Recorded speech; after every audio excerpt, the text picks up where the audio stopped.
Sa sektor ng edukasyon sa Pilipinas, matagal nang kinikilala ang Ingles bilang pantigdigang wika o universal language at opisyal na wika o official language na ginagamit bilang pangunahing medium sa pagtuturo. Dahil sa tuloy-tuloy na pag-unlad at globalisasyon, mas naging laganap ang paggamit ng Ingles sa pang-araw-araw nating buhay.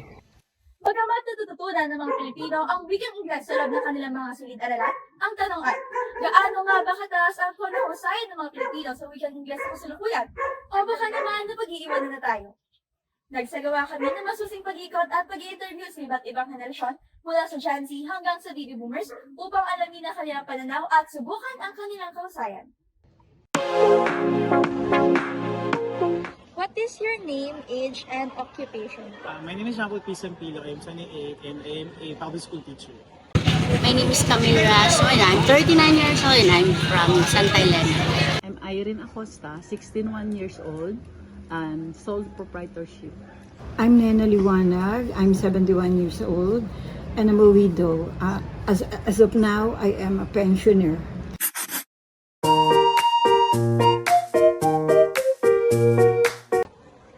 Can you please spell the word opaque? Opaque. O-P-A-Q-U-E. Opaque, O-P-E-C-H. OP.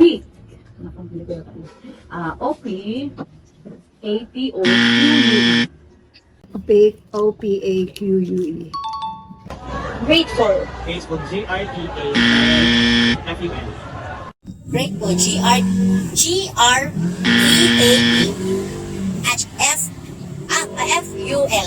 Grateful, G-R-E-F-U-L. Grateful, G-R-A-T-F-U-L. And rehearse. R-E-H-E-A-R-S-E. R-A-S-E-T-S-E. Rehearse, R-E-H-E-A-R-S-E. Rehearse, R-E-F-C-R-S-E.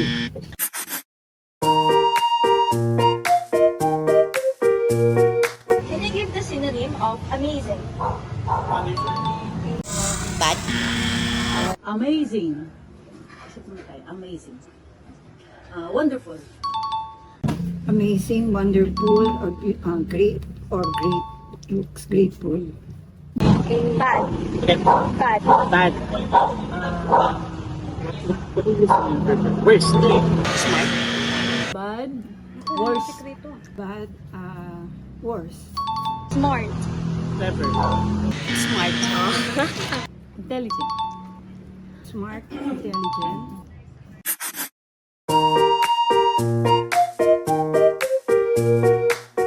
Translate the sentence to English po.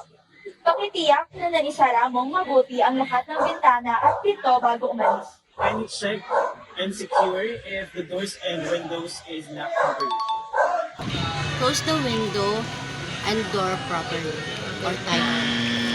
Before leaving, make sure that the door and windows are closed. Be sure that you close everything in our place before leaving the house.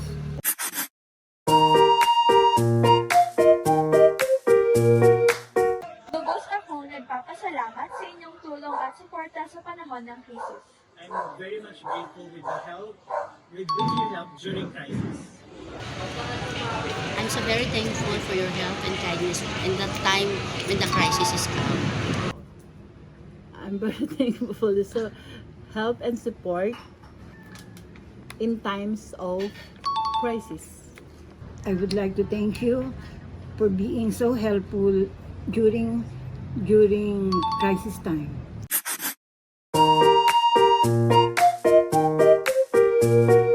Kailan ninyo po ginagamit ang wikang English at komportable ba kayong magsulat o salita dito? Well, first and foremost, I do use English language, basically because I am teaching English subject. So I am really required to really use English language. When it comes to writing and speaking it, actually, I am more good enough in speaking rather than writing. But when it comes to writing, I am capable enough when it comes to expressing my thoughts and ideas every time I do write. But I am very much better in speaking rather than writing. Kailan? Pag may assignment yung anak ko sa English at kung komportable, sometimes. It depends the situation. Ginagamit lang yan, depende kung sino yung kausap mo. Let's say, kung sa work ka at mga English zero, pwede mo rin gamitin yung English. Pero pagka sa kapwa natin Pilipino, siguro hindi. Para lang yun sa mga nakakaintindi, ay ang hindi nakakaintindi ng dialogue. So, kailangan gamitan siya ng English. This is a very all around, not only in the Philippines. It's very useful, especially when you are going to abroad or any place in the world.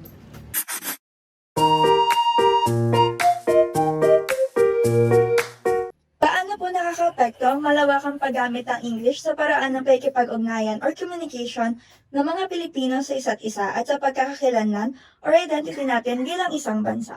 Well, as far as I remember, Filipinos are known in the world as a people or a country that is able to speak well when it comes to English language. And when it comes to communication, well, English language is known to be the universal language, both for other countries and also in the Philippines. So when it comes to that in communicating, we were able to really communicate with people since we were able to understand, comprehend, and to speak English language. Paano ko ba na? It depends din sa kaharap ko. Kung foreigner siya, or hindi siya marunong mag-Tagalog, or English na talagang alam niya. So, as much as I know kung paano magsalita ng English at paano ko pa makipag-cooperate sa kanya, sa salita nila, nagagamit ko pa rin. Ang ano kasi, ang English is yun yung universal language. So, importante talaga yun sa kahit Pilipino, kailangan din mag-English. Economy-wise, being a good speaker, especially in English, you can use it wherever you go, especially when you are transacting business in the world.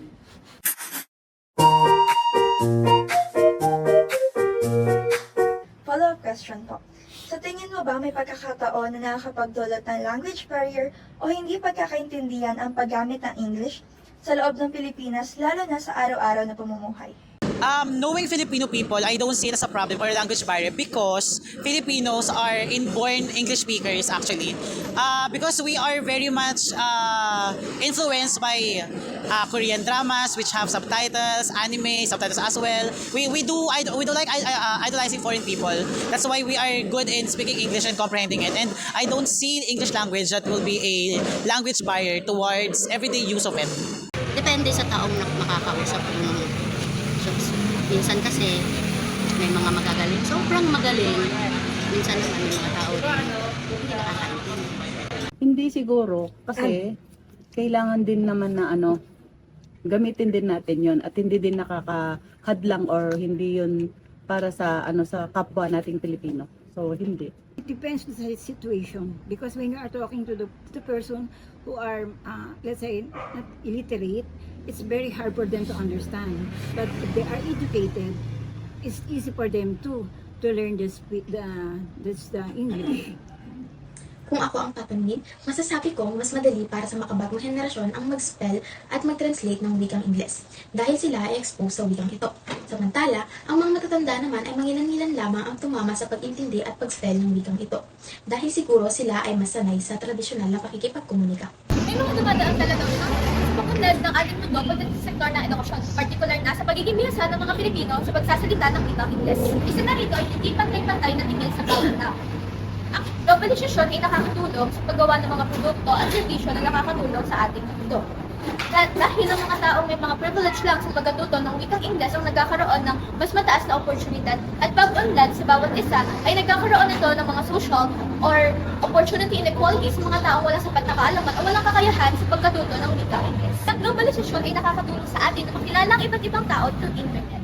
At dahil kung ang tao ay may mali or grammatically incorrect na nasabi, ay nagkakaroon ng discrimination or katatawanan nito. Dahilan, upang ang tao na nagsalita nito ay makaranas ng anxiety or kawalan ng tiwala sa sarili sa pagsasalita ng Ingles. Dahil dito ay mahalagang pagtibayin natin ang edukasyon sa Pilipinas pagdating sa wikang Ingles. Magkaroon ng mga programang tumatalakay sa pagiging bihasa ng mga tao sa wikang Ingles. Tayo din ay magkaroon ng kaalaman sa mga gagawing biro. Instead na tawanan natin ang mga taong nagkakamali, ay mas maganda kung itatama at turuan natin sila ng tamang pagsasalita ng wikang Ingles. At dito nagtatapos ang aming street interview. Kung bihasa pa ba ang mga Pilipino sa wikang Ingles? Paalam!